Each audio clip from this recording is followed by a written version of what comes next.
Okay, so Yeah. get ready because this time we are diving into one of literature's most, well, let's just say intense family dramas, Dostoevsky's The Brothers Karamazov. It's a big one. You guys really threw down the gauntlet this time, sending in these Wikipedia excerpts. We're talking like huge questions, even bigger personalities, and enough intrigue here to fuel a whole library of other novels.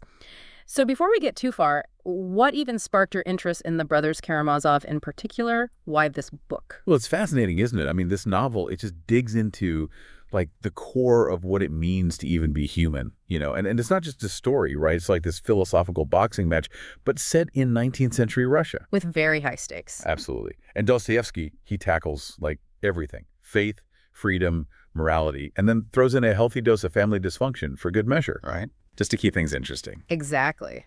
And speaking of 19th century Russia, Wikipedia does not hold back. It paints this like vivid picture of the setting, a time and place where philosophical debates, these weren't just for like stuffy academics, these were practically the national sport. Oh, absolutely. Dostoevsky drops us right into the middle of this world, and themes like God, free will, morality, they take center stage. So why was Dostoevsky so interested in these specific themes, though? What was it about this time period, this place, that made these questions so urgent for him? Well, you got to remember, Russia, it was going through some serious growing pains during Dostoevsky's life. Atheism was on the rise, traditional values were being challenged left and right, and people were really searching for, like, a new national identity. These weren't just abstract ideas for him. They were the very forces shaping the world around him. Wow. And they play out in a very real and often messy way within the lives of the Karamazov brothers. And it adds another layer to know that Dostoevsky was writing from a place of deep personal tragedy, too. I mean, he just lost his young son, Alyosha, just a few years before writing this. Absolutely. And that loss, it reverberates throughout the entire book. I mean, not only is the youngest Karamazov brother named Alyosha, but the character of the grieving mother. It reflects Dostoevsky's own wife grappling with this unimaginable loss. It's impossible to ignore the personal heartache woven into the narrative. It makes you think about those what-ifs and how our experiences shape our perspectives. Okay, let's dive into this family tree, because we've got a cast of characters that could rival any soap opera I've ever seen. Wikipedia sets the stage with Fyodor Pavlovich Karamazov, the patriarch, and he sounds like a real piece of work. 55 years old, a hedonist, a liar, and definitely not winning any Father of the Year awards. Where do we even begin with a character like that? Fyodor Pavlovich is, he's a force of nature, ruled by his impulses and completely, utterly unconcerned with social conventions. You can practically feel the chaos he brings into every room. He's the catalyst for so much of the novel's tension, especially with his sons. And boy, does he have sons. 3, to be exact. 3 very different sons. We've got Dmitri, the eldest, who seems to have inherited his father's love of pleasure. He's described as impulsive, a bit of a drinker, and prone to making, shall we say, rash decisions. That sounds about right. Seems like a recipe for conflict, right? Father, like son, perhaps. Dmitri's impulsiveness and desire for, let's say, immediate gratification puts him at odds with his father from the very beginning, creates this undercurrent of tension that permeates their every interaction. He acts first and thinks later, which often lands him in hot water. Then there's Ivan, the middle brother, and he's the intellectual of the family. But when Wikipedia mentioned, he's the one who says, if there is no God, everything is lawful. I have to admit, I got chills. That's a pretty bold statement, even in a book known for exploring big ideas. Ivan is fascinating because he embodies that struggle between reason and faith. He takes the concept of a world without God to its logical extreme and wrestles with the implications for morality and meaning. What happens to our sense of right and wrong when there's no higher power to answer to? It's a question that continues to resonate with readers today. Especially in our increasingly secular world. Okay, and to round out this trio of brothers, we have Alyosha, the youngest. He's described as deeply religious and drawn to, well, a monastic life. Talk about a contrast to his brothers. How do these 3 completely different personalities even function as a family? That's Dostoevsky's genius, isn't it? He takes these wildly different personalities, these clashing worldviews, and throws them together in this pressure cooker of family drama, Alyosha's faith. It provides a stark contrast to Ivan's atheism. And their interactions really highlight the tension between those two very different ways of seeing the world. Okay, and we can't forget Smartyakov. Wikipedia describes him as the illegitimate son, and even from a young age, he seems to have this darkness about him. Hanging cats, giving them ritualistic burials. It's all very unsettling. What's his deal? Why is he in the story? He's a haunting presence in the background, that's for sure. Dostoevsky definitely wants us to be a little creeped out by him. Smerdyakov represents the potential for cruelty and violence that exists within society, and even within ourselves. He's a reminder that things aren't always as they appear, and beneath the surface of respectability, darkness can fester. Wow, what a cast of characters. We've got a hedonistic father, 3 sons with completely different worldviews, and a lurking, well, figure of darkness kind of just hanging out in the background. Don't forget the love interests. Oh, right. And those are barely even touched on in the Wikipedia entry. It's like Dostoevsky took all the elements of a Shakespearean tragedy and said, hold my beer. So where do we even begin with the women in this story? Because it seems like they're more than just accessories to the men's drama. Oh, you are absolutely right. And this is where Dostoevsky really starts to, weave his magic. We have Grushenka. She captivates both Fyodor Pavlovich and Dmitri, so right from the start, you know it's going to be complicated.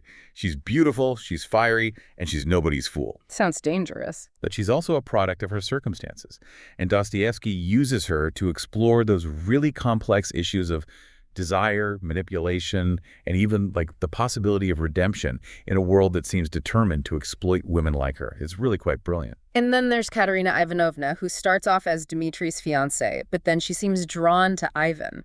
So it's like a love triangle squared. I'm starting to see why they call this book a page-turner, even if it's over 100 years old. Wait till you see what happens when you throw a woman like Grushenka into the mix with these already very complicated brothers. Oh boy, it doesn't sound like it's going to be pretty. Let's just say, get ready for fireworks. Book 3, Sensualists, dives headfirst into the raw, messy nature of desire. Grushenka, she becomes this catalyst for conflict, forcing the brothers to confront their own jealousies, insecurities, and, let's face it, their deepest desires. And how does that go? Not well. Dostoevsky doesn't shy away from the darker aspects of human nature. He puts them on full display. So we've got some serious drama unfolding here, and I'm guessing that with Dmitri's impulsive nature, he doesn't exactly handle these romantic entanglements with, grace and maturity. Catching on. Book 4, Lacerations, shows us the consequences of Dmitri's actions. He lashes out, driven by jealousy and rage, and his actions have this ripple effect on those around him. Like who? Well, particularly the young boy Ilyusha and his father, Snegryov. Remember how he said Dostoevsky is a master of weaving together these seemingly disparate threads into a really complex tapestry? Yeah, it's amazing how he does that. So Ilyusha's story, which seemed so minor at first, is actually super important. Oh, absolutely.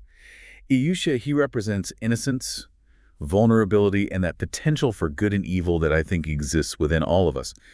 His fate, well, let's just say it becomes a very powerful symbol of the consequences of the brothers' actions and the far-reaching impact of their choices. This is getting heavy. Okay, so before we move on, I have to ask about Father Zosima. He seemed to represent something different, something calmer in the midst of all this chaos. Who is he in all of this? Ah, yes. Father Zosima. He really does embody the possibility of spiritual redemption. He's Alyosha's mentor at the monastery, a voice of reason and compassion in a world that is very often driven by, let's say, less than noble desires. In Book 6, The Russian Monk, we get this glimpse into his life story, his own struggles with doubt and temptation. It's such a stark contrast to the moral turmoil of the Karamazov family, almost like he's this reminder that even in the darkest of times, hope and compassion can still flourish. So he's like a beacon of light in a sea of darkness. I like it. That's one way to put it. But, and this is important, Dostoevsky doesn't let us off that easy. Just when we might start to find comfort in Zosima's wisdom and guidance, the unexpected happens. In Book 7, Alyosha, even our supposed hero's faith is shaken by the realities of life and death. Wait, what happens? I thought Alyosha was the moral compass of the story. He is. But Dostoevsky is reminding us here that even the most devout among us, we still grapple with doubt, especially when confronted with suffering and loss. Zosima's death and the, how shall we say, less than holy decomposition that follows? Well, it throws Alyosha into a tailspin. He begins to question everything he thought he believed in. That's such a human experience, though, isn't it? To have your faith challenged, especially when things get tough. Exactly. And it makes Alyosha's journey that much more relatable, right? He's not some perfect saint. He's a young man trying to make sense of a world filled with pain, contradictions, and, well, moral ambiguity. This is getting heavy. Okay, so we've got Dmitri spiraling, Alyosha questioning his faith. Where does this leave Ivan? He's been on his own downward spiral, grappling with guilt and those philosophical demons. What's happening with him in all of this? Ivan is on his own tumultuous journey, that's for sure. In Book 5, Pro and Contra, we see his famous rebellion against God play out in all its intellectual fury. He grapples with the existence of suffering, the whole problem of free will, and those terrifying implications of a world without a higher moral authority. It's a lot. It is. And remember that bit in the Wikipedia entry about the Grand Inquisitor? Yeah, it sounds creepy. It is. Well, that's the heart of Ivan's rebellion. It's a story within the story, a parable where Christ returns to earth during the Spanish Inquisition. And the Grand Inquisitor, who's this really powerful figure in the church, he imprisons Christ, arguing that humanity isn't actually capable of handling true freedom. He believes the church has to provide structure and control, even if it means suppressing individual liberty. Too dark. Wow. So Ivan is basically saying that without God, everything falls apart. But with God, we're still vulnerable to human corruption and abuse of power. Precisely. He's pointing out the hypocrisy, the inherent contradictions in our systems of belief. He's asking, is there any way out of this dilemma? And more importantly, what does it mean for us if there isn't? Okay, my mind is officially blown. So we've got these philosophical debates raging, these tangled love affairs, and this growing sense of, well, unease. And I'm guessing, knowing Dostoevsky, that things are about to get even more intense. Buckle up. What happens next? Well, remember that murder we talked about? The one hinted at in the title. Exactly. Things come to a head in Book 8, Mitya. Dmitri, fueled by despair and desperation, well, he becomes the prime suspect. Wait, so he actually does it. He kills his father. Dostoevsky is a master of suspense. He's not going to give us any easy answers. While all signs point to Dmitri's guilt, the truth, as always, is far more complicated. I knew it. There's always a twist. Always. And this is where Smerdyakov comes back into the picture. His role in this whole affair is about to become very important. Okay, you've got me on the edge of my seat. So Dmitri's the prime suspect, but knowing Dostoevsky, there's got to be more to the story. What happens when the investigation begins? Well, get ready, because this is where Dostoevsky really digs into the complexities of, well, justice and truth. In Book 9, the preliminary investigation, we're thrust right into the chaos of the murder investigation. What's the verdict? Dmitri proclaims his innocence, but the evidence, well, it's not looking good for him. It's stacked against him. So like a classic whodunit scenario, but with, a Dostoevskian twist? Precisely. It becomes less about actually finding the killer and more about, like, perception bias and how easily our own assumptions can cloud our judgment even when we think we're being objective. Which is, like, all the time. Right. Dostoevsky uses the trial to hold up this mirror to society, exposing its flaws and prejudices. Yeah. It's uncomfortable, but it's also, I think, really important. And in the middle of all of this, where is Ivan? Yeah. What's happening with him? He's been on his own downward spiral this whole time, grappling with guilt and those philosophical demons. Yeah. Ivan's story, it takes a dark turn in Book 11, Brother Ivan Fyodorovich. He's haunted by his own words, by his own rejection of God. He even has this chilling encounter with, well, what appears to be the devil himself. No. Yeah. So those big philosophical questions he was wrestling with earlier, they're not just theoretical anymore. Not at all. They're impacting his reality in a very real and very terrifying way. And it shows how our beliefs, or, our lack thereof, can have this profound impact on our actions and even our perceptions of the world. Okay, we're getting close to the end of this wild ride. What happens in these last two books? Does Dmitri get justice? Does Ivan find any peace? Well, Dostoevsky, he doesn't really do easy answers or tidy resolutions. Yeah. In Book 12, A Judicial Error, the trial unfolds, and it becomes clear that justice, well, it isn't always blind. The legal system, with all its imperfections, is kind of put on trial right alongside Dmitri. It's a mess. You said earlier that Ilyusha's story was really significant. How does that all come together in the end? Right. Well, Dostoevsky masterfully connects these seemingly separate threads in this, honestly, kind of heart-wrenching conclusion. Remember, Ilyusha represents innocence, the fragility of hope, and those consequences of adult actions on the younger generation. His fate and the reaction of those around him, it offers this, like, glimmer of redemption amidst all this tragedy. So even in all the darkness, there's a flicker of hope. Yes, but it's this hard-won hope, forged in the crucible of suffering and loss. Dostoevsky reminds us that even when faced with this immense pain, the human spirit can still endure and even find moments of, grace, forgiveness. This has been quite a journey, this whole deep dive. From exploring the depths of faith and doubt to confronting the complexities of family injustice, the brothers Karamazov, it seems to cover it all. So, after all of this, what's the takeaway? Why does this book still resonate so deeply with readers over a century later? That's the beauty of Dostoevsky, isn't it? He doesn't shy away from life's big questions. Like, he embraces them with open arms. He forces us to confront the darkness and the light within ourselves, to grapple with the complexities of faith, freedom, morality. And he does it all within the context of this really messy, really human family drama. It feels especially relevant today, I think, with so much uncertainty and division in the world. It's like Dostoevsky is reminding us that we're not alone in our struggles. Precisely. The questions he raises about the human condition, the search for meaning in a world that often feels chaotic and even absurd, they're timeless. He doesn't give us any easy answers, but he does give us a framework for engaging with these questions, for wrestling with our own doubts and uncertainties. I like that. So as we wrap up this deep dive, any final thoughts for our listeners as they, embark on their own journey with this literary masterpiece? Don't be afraid to get lost in the complexity of it all. Allow yourself to sit with the discomfort, the ambiguity. The journey through the Brothers Karamazov isn't about finding easy answers, but it's about embracing the questions, the struggles, and ultimately, that enduring power of the human spirit. Beautifully said. And that's our deep dive on Dostoevsky's The Brothers Karamazov. We'll see you next time for another deep dive into a new topic. Thanks for listening.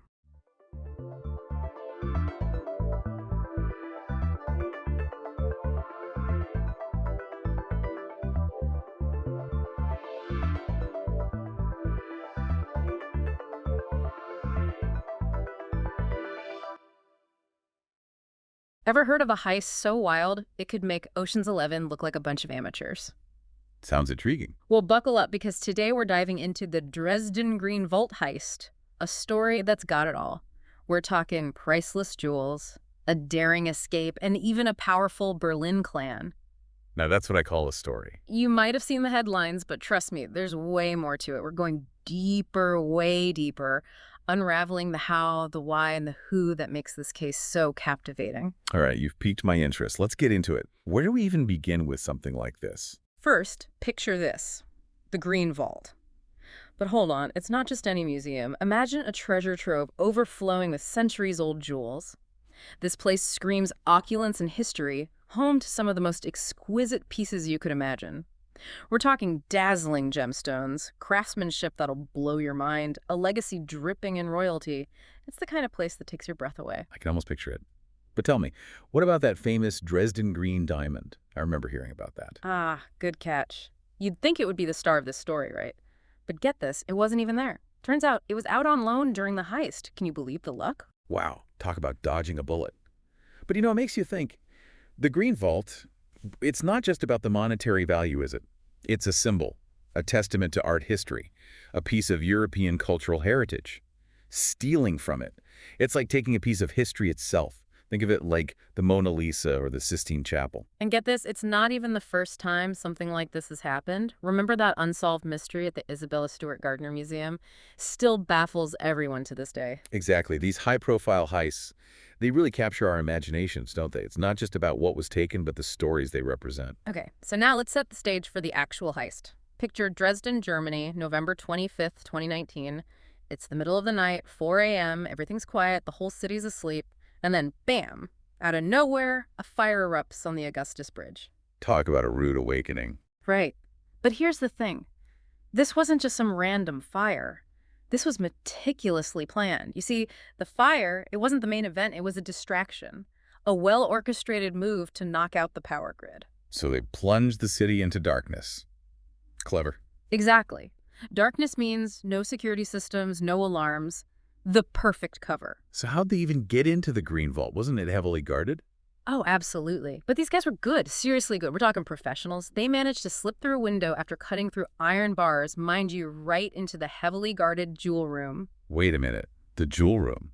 That's like the heart of the vault. You got it. It's this tiny, heavily secured space. I mean, we're talking practically gymnast-level skills to navigate it. Who are these guys? It's like something out of a movie. And that's where it gets really interesting. The fire, the blackout, slipping into a heavily guarded room through a tiny window. This was not some spur-of-the-moment job. This was meticulous, planned down to the last detail. It elevates the whole thing. This wasn't just a smash and grab. They knew exactly what they were doing. Exactly. It's the kind of operation that makes you wonder, who were these masterminds? And that's where we're headed next. So they pulled it off, got into the green vault. But now comes the really juicy part. What did they take? What treasures did they get their hands on? Well, let me tell you, this wasn't your average jewelry heist. We're not talking about some cheap trinkets here. Oh no, definitely not. These are pieces fit for royalty. We're talking about a diamond-encrusted sword hilt that probably belonged to a king, a queen's brooch with so many gemstones it would make your head spin. 660, to be exact. And of course, we can't forget the real showstopper, the crown jewel of the green vault, the Dresden white diamond. Oh yeah, that's right. A 49-carat stunner that was part of the royal collection for centuries. Gone, just like that. It's hard to even fathom, isn't it? I mean, how do you even begin to put a price tag on something like that? On all that history? Initially, experts were saying the haul was worth over €1 billion. €1 billion! That would make it the biggest museum heist in history, wouldn't it? Well, about that figure. While the cultural value is truly priceless, you can't really put a number on that. Later on, authorities revised the estimate. They placed the financial value, the actual market value, closer to €113 million. Okay, that's still an insane amount of money. But you're right, how do you even begin to put a price tag on something that's been a part of a nation's heritage for centuries? It's almost impossible. Exactly. I mean, where do you even start? How do you quantify the value of something that's so deeply intertwined with history and culture? It's a really interesting question. Absolutely mind-boggling. So picture this.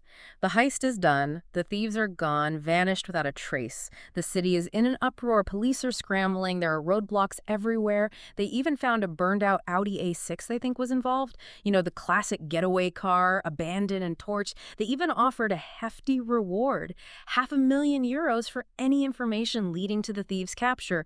But for a while, nothing. You know, that's often the case with these sophisticated heists. These aren't your average criminals. They plan for every eventuality, cover their tracks meticulously. It often takes time, a stroke of luck even, for investigators to catch a break. Right. And this case was no different. But then, in December 2019, things took an interesting turn. Whispers started circulating, linking the heist to this mysterious Arab clan operating in Berlin. Ah, yes. This is where the story gets really interesting. Remember that detail. It's going to be important. Because here's where things get really interesting. Enter the Remo clan. Now, let me tell you, this isn't just some random group of thugs. We're talking about a family, a notorious family with deep roots in Berlin, known for their audacity and their connections to organized crime.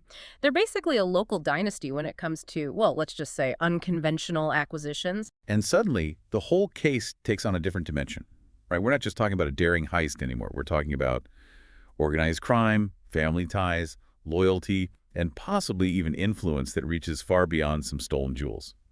This is where it gets complicated and a lot more intriguing. And get this, the Remo clan, they were already on the authorities' radar. This wasn't their first time at the rodeo, so to speak. In fact, they had already pulled off another audacious heist, making off with a giant gold coin from the Bode Museum. Talk about bold. Those guys had guts. That's what made the Remo clan so intriguing. So the heat was on, the pressure was mounting to solve this case. Everyone was watching to see if the authorities could crack it. And then, fast forward to November 2020, almost a year to the day after the heist. Picture this. Thousands of police officers all over Berlin, raiding properties, rounding up suspects. It was like something out of a movie. And guess what? They made some arrests. 3 of them, and all of them linked to the Remo clan. You'd think with those arrests, that was it. Case closed, right?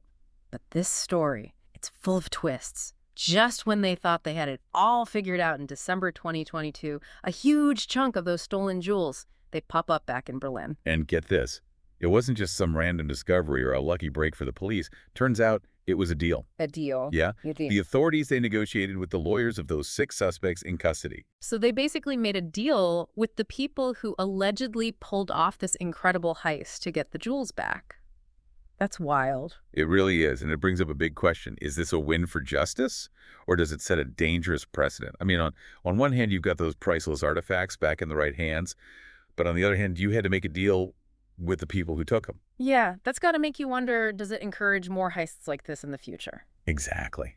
It makes you think about the message it sends about our legal system, what we are willing to do to get these treasures back. It's a slippery slope, isn't it? No kidding. But here's the real kicker, even with this whole deal, even with some of the jewels back, the Dresden white diamond, that massive 49-carat diamond that was the crown jewel of the Green Vault, still missing. It's like the one piece of the puzzle that's still out there. It's the question that keeps everyone guessing, where is it? Will it ever show up? Some people think it's long gone, broken down into smaller stones, sold off individually, impossible to track. Others think it's hidden, waiting for the right time to resurface. Talk about a mystery. It's crazy to think this deep dive took us from these opulent halls of the Green Vault straight into the shadowy world of the Berlin underworld. We talked about the daring heist itself, the investigation, the controversy of getting those jewels back, all while trying to figure out what makes something truly priceless. And isn't that the core of it all? Is it the money? The history? Or is it something else that makes these treasures so captivating? The Dresden Green Vault heist. It reminds us that some things can't be replaced. They're one of a kind. So next time you see something shiny and valuable, take a second and think about the Dresden white diamond, the Rimmel clan, and the price we put on history. Until next time, stay curious.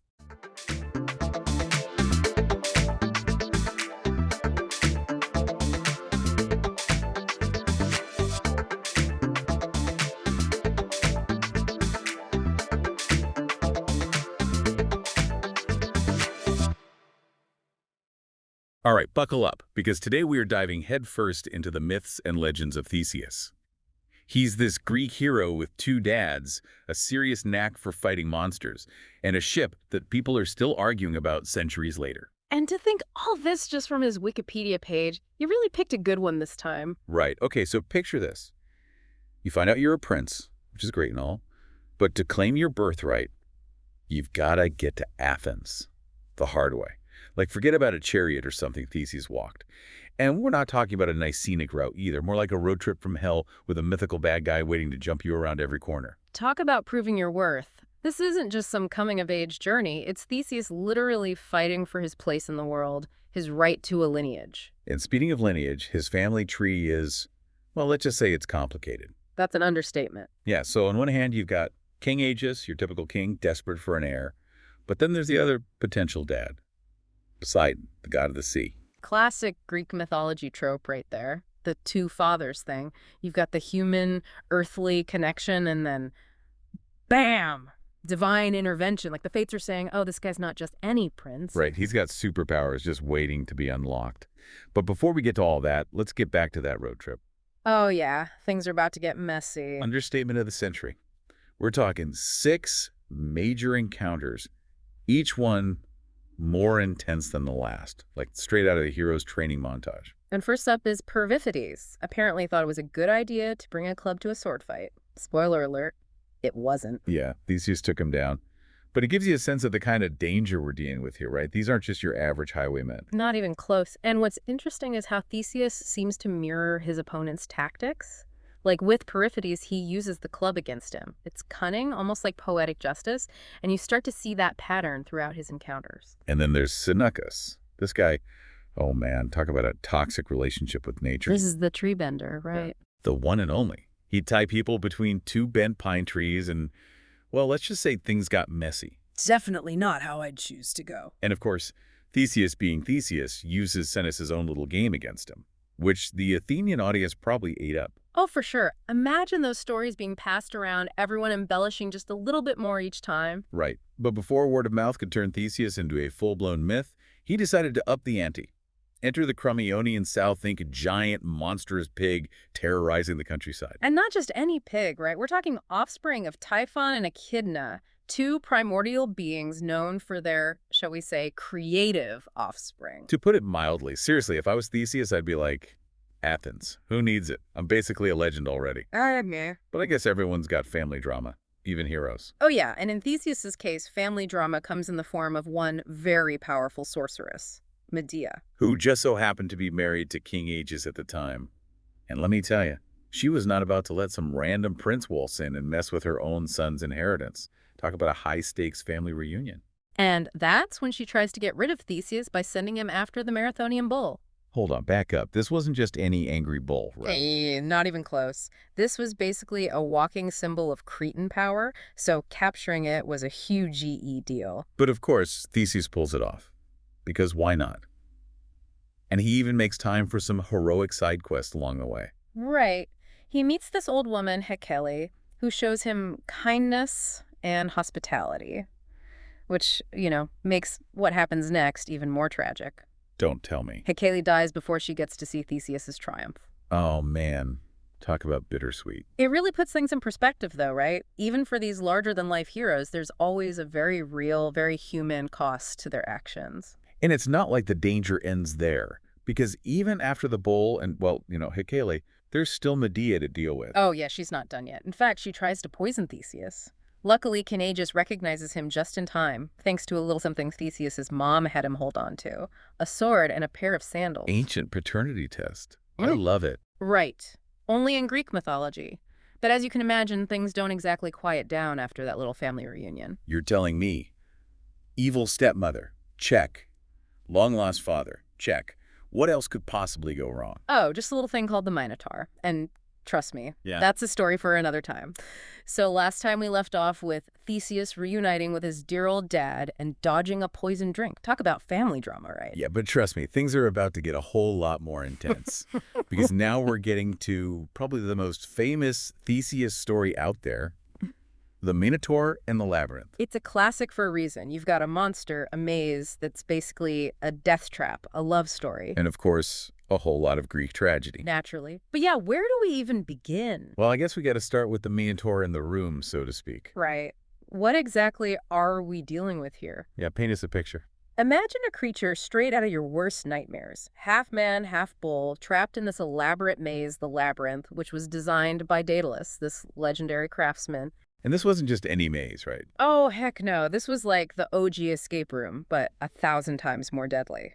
So, how did the Athenians even get roped into this mess? Yeah. And what's with the Minotaur's appetite for Athenian teenagers? Well, it all goes back to Minos, the king of Crete.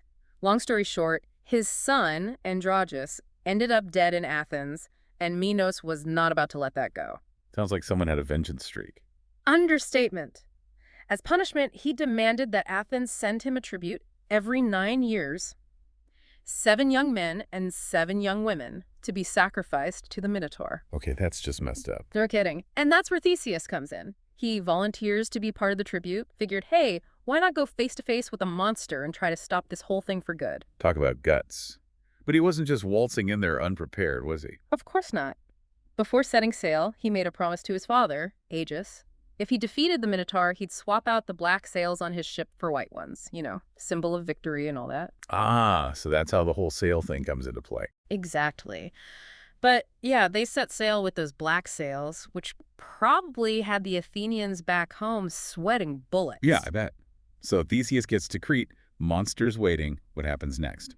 Well, luckily for Theseus and those Athenian youths he's with, he finds himself a powerful ally, Ariadne. As you do.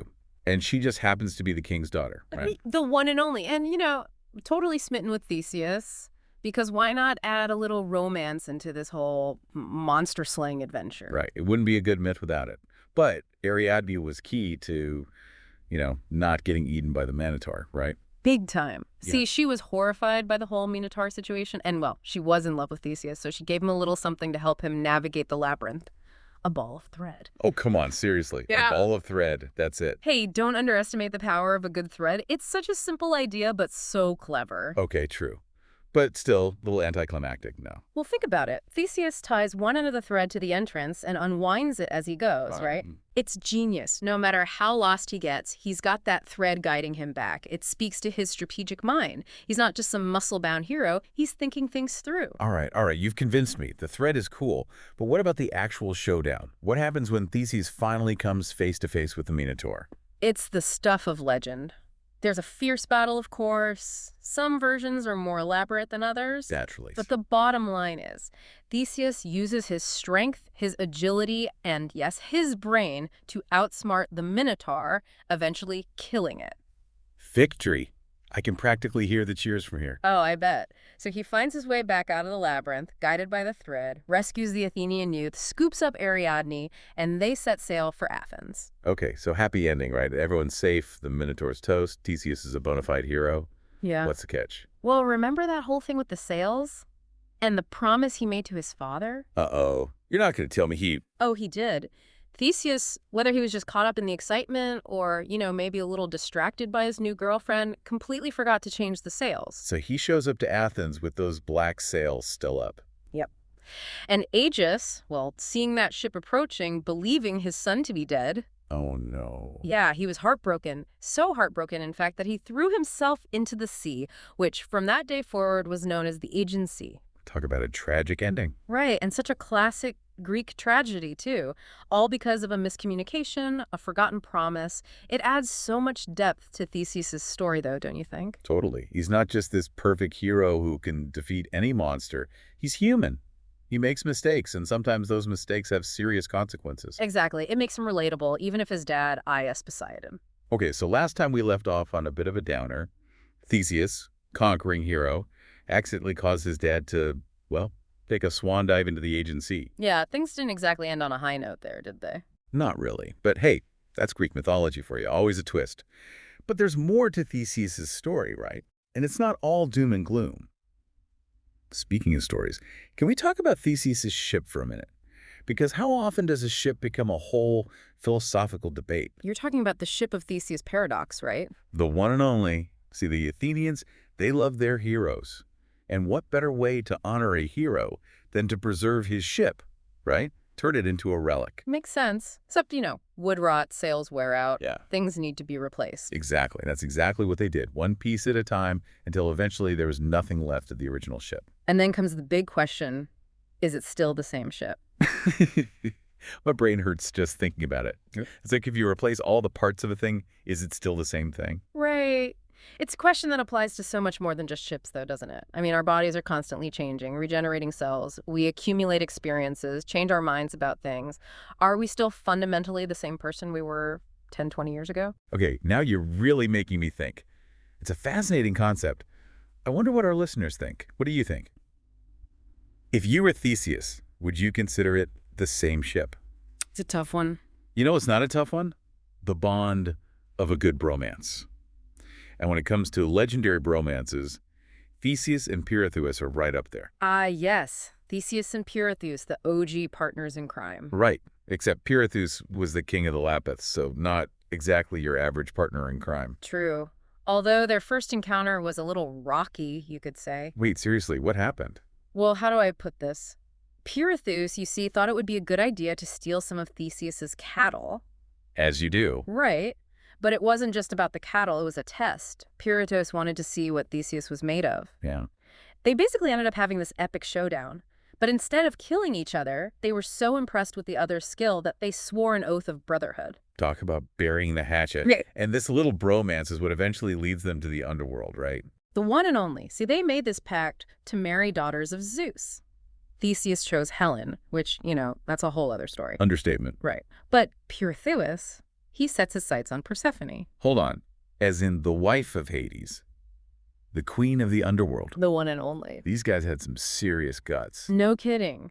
And they actually managed to sneak down to the underworld, but, well, Hades was not too thrilled about their little scheme. Shocker. Right. Long story short, Pirithous gets trapped down there for all eternity, and Theseus barely escapes with his life. Lesson learned, I guess. Don't mess with the god of the underworld. Pretty much. But even after that brush with death and, losing his best friend, Theseus' story continues. And as we know, it wouldn't be a good Greek myth without a little romance, or in this case, a tragic love affair. Right, we can't forget about Phaedra and poor Hippolytus. It's a classic Greek tragedy, isn't it? The worst kind. I mean, just to recap, Theseus' wife, Phaedra, falls head over heels for her stepson, Hippolytus. And well, it doesn't end well for anyone. Nope. Jealousy, betrayal, revenge. All the ingredients for a heartbreaking story that still resonates with us today. Just goes to show some things never change. But that's the power of myth, isn't it? It reflects back to us these very human experiences, even thousands of years later. Totally. So, after diving into the life and times of Theseus, what's the takeaway? Why should we, in the 21st century, care about this guy? Because even with all the monsters and gods and larger-than-life adventures, Theseus's story reminds us that even heroes are human. Right. He was brave, sure, but he also messed up, made some questionable choices, and had his heart broken. Exactly. And maybe, just maybe, there's some comfort in that, right? Knowing that even those legendary figures from the past struggled with the same things we do today. Totally. It's kind of humbling when you think about it. And on that note, we come to the end of our deep dive into the Myth of Theseus.